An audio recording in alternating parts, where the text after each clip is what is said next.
What up, YouTube? Back out here at it again. Show you what I got done today. Took the fenders off. Took them over to my buddy John's house. He had a project going on. At the same time, he helped me out with this. Well, I say helped me out, but he's pretty much. When I second guessed myself, he hopped in and showed me. So, pretty much guided me through it, and I got it done. Got the patch panels done on both sides. Ended up using the whole patch panel, and these right here is trash. Even used fender braces. So got all that done.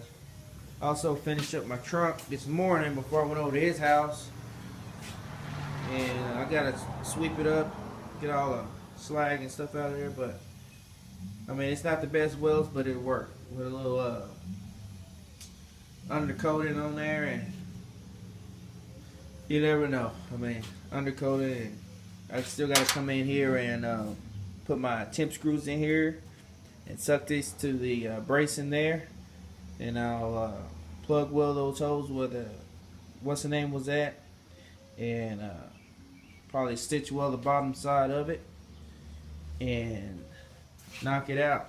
So now all I gotta do left metal work on this car is outer warehouse and quarter panel, and make my seat mount brackets, and I got weld up the trim holes on the doors, 2 holes, one in the front, one in the back of the door, here and here. Then I got this thing here. They don't make hatchbacks for 74 Novas and 73, 74 Novas for some reason. Man, I finally found one. It was $700. Then there was issues with some shipping, so I ended up saying, you know what, screw that deal. I'm gonna fix what I got.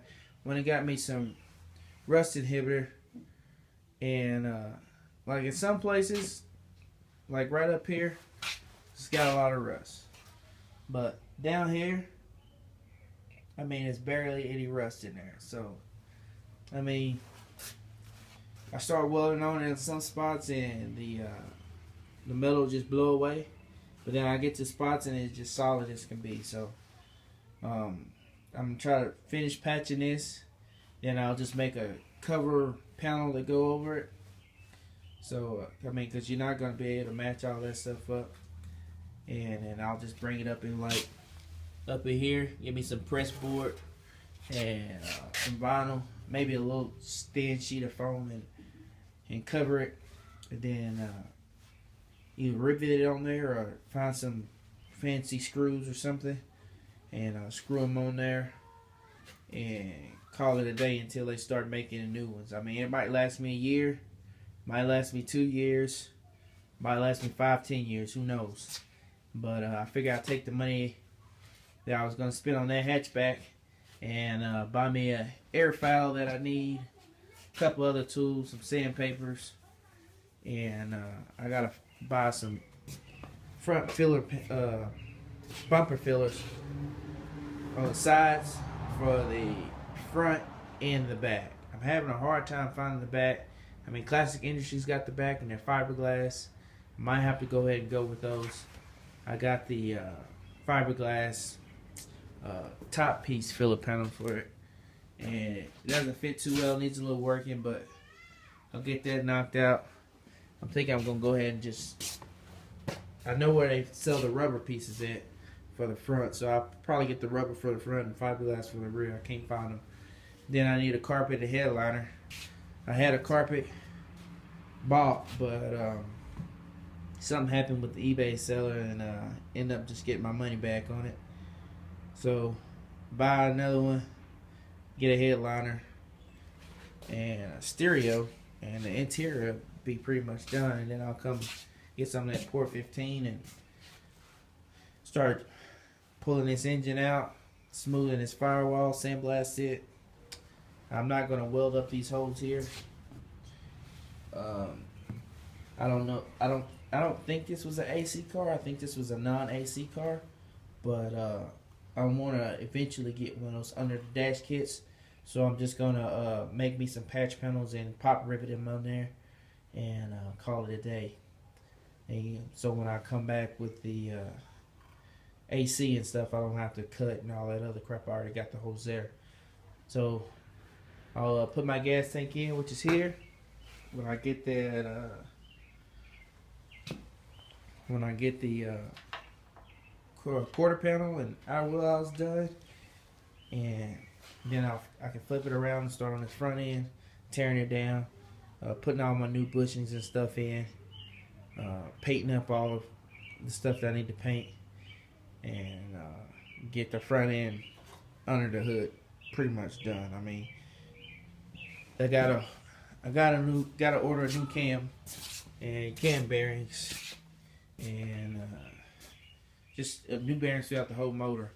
And while I am, go change the valve stems, seals, and I'm gonna put a different intake on it. Other than that's a 400. It's bored 30 over, and it's running strong. And just FYI for you 400 guys, let me turn the light on here. Just, everybody seems to always have problems with these 400s, the starters anyway. So let me give you a little heads up here. Get the light turned on for y'all. These 400s are good motors. A lot of people just really don't know what they doing when it comes to them. Just give a quick rundown. Sorry about poor quality, but start with the head gaskets. These right here are 400 head gaskets. And reason why I say that is because they got steam holes here. You see the holes in between the cylinders? You got your steam holes. 400s have steam holes. A lot of people on the track, you can run them without the steam holes, but if you're gonna go on the street, they ain't gonna fly unless you got a fucking hell of a radiator, electric water pump, just a killer fucking cooling system. But if you're gonna drive these 400s daily or street strip, you want to keep your steam holes. Also, 400s, these starters, everybody's always having issue with. You gotta have this bracket here. Now, it's two types of starters that these things come with. They come with staggered and they come with inline. You got a staggered inline. It don't matter. You gotta have this bracket here. I mean, you can run a 350 without those brackets. You can run 327, whatever, but 400s are just touchy. Also, you cannot put a 350 harmonic balancer on a 400. You see this little notch right here? A 400 has a notched harmonic balancer.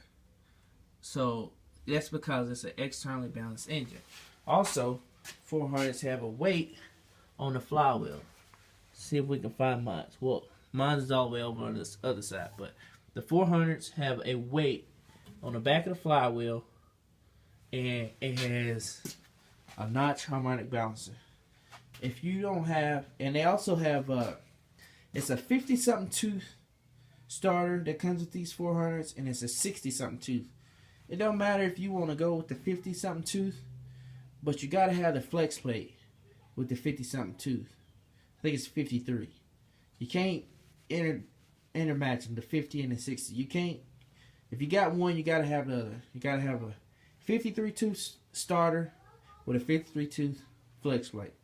Anything other than that, you're just gonna start up about 3 or 4 times, and then you're gonna hear nothing but a loud grounding sound. And if you don't have that weighted flex plate or flywheel, it's not gonna work. If you don't have that notch harmonic balancer, it's not gonna work.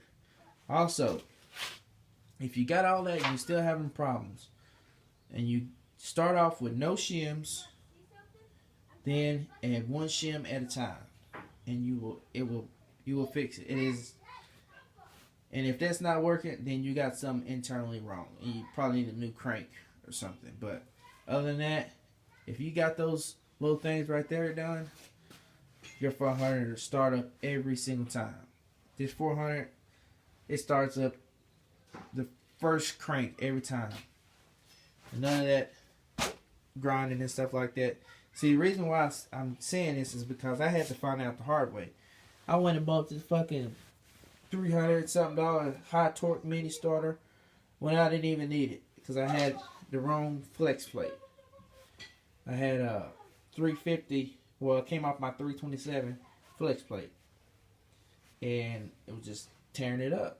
It wasn't working. I go to the store, put another one there. It wasn't working. Wasn't working. And so, boom. So if you get those done, you'll be good to go. But I'm gonna get off here. This video is already 11 minutes. You guys take it easy.